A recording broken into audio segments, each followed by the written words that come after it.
Video पाहिला, केरळमधील आहे आणि खूप जास्त इंटरनेटवर व्हायरल होता हा व्हिडिओ आणि लोक आपापली मतं त्याच्यावरती मांडत आहेत की असं व्हायला नको पाहिजे होतं, तसं आता ज्यांनी बघितलं त्यांना माहीतच असेल. या व्हिडिओमध्ये ती व्यक्ती आहे ना, तिचा अनावधानाने स्पर्श होत असेल त्या लेडीला किंवा नाही होत असेल, आपण कोणावर विश्वास ठेवू शकत नाही. आणि बस चालताना नेहमी हलते ना, झाला असेल नाही झाला असेल, मग दोन गोष्टी आहेत त्याच्यात. एक तर असं घडलं नसलं पाहिजे. बरं मी म्हणतो घडलं तर हे जे सामाजिक माध्यमांवरती जे बसलेत ना लोक बोलणारी, त्यांनी एवढं ट्रोलिंग केलं, एवढं ट्रोल केलं त्या व्यक्तीला की त्याने आत्महत्या केली आणि व्हिडिओ व्हायरल व्हायच्या काही तासानंतरच केली. आता पोलीस शोधतायत तिला, त्या इन्फ्लुएन्सरला. इन्फ्लुएन्सर असण्याचा अर्थ असा नाही, आणि त्यात जर ती स्त्री असेल हे मत आहे, जर तसं काही होतं तर तिने तक्रार दिली पाहिजे होती पोलीस स्टेशनला. तक्रार दिल्यानंतर गाडी सरळ पोलीस स्टेशनला गेली पाहिजे होती. तिथं पोलिसांनी काय करायचं ते केलं असतं ना.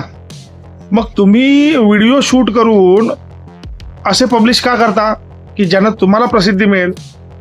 पहिली गोष्ट. बरं दुसरी गोष्ट, तिनं प्रसिद्ध केली, मग ती जी व्यक्ती होती ज्यानं आत्महत्या केली तो एवढा म्हणजे एवढा हळवा होता काय तो, की एवढ्याशा जर गोष्टीनं सांगा इज्जत कमवावी लागते ना. आणि इज्जत देतो कोण? ही चार लोक देतात. चार लोक इज्जत देऊ शकत नाहीत साहेब. तुमचं कर्म चांगलं असलं ना, इज्जत ऑटोमॅटिक तुमच्या मागणं धावू देते, पैसा येतो आणि इज्जतही येते. आत्महत्या केली नसली पाहिजे होती, कारण त्याच्या पाठीमागं कुटुंब होतं, त्यानं विचार केला पाहिजे होता. स्वतः समोर येऊन त्याने एखादा व्हिडिओ बनवला पाहिजे होता की हे असं आहे ना, असं झालं होतं आणि तसं झालं होतं. आत्महत्या करणे चांगली गोष्ट नाही आहे. जगात असा कुठलाही प्रॉब्लेम नाही आहे की ज्याचं सोल्युशन नाही आहे. काय म्हणता तुम्ही? किती मोठे प्रॉब्लेम होते, आत्महत्या हा काही पर्याय नाही आहे.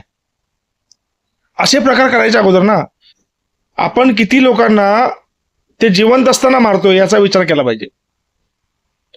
असे प्रकार घडू नयेत आणि इन्फ्लुएन्सनेही असे व्हिडिओज अपलोड करू नयेत ज्यानं तुम्हाला प्रख्याती तर मिळेलच, अटेन्शनही मिळेल, पण एखाद्याचा अशा व्यक्तीचा जीवही जाऊ शकतो. नाहीतर मग काय, रेप करून नंतर लग्न करणारी लोक आहेत जगात, आहेत ना. चला, मी आपलं मत मांडलंय, तुमचं मत तुम्ही सांगा काय आहे ते.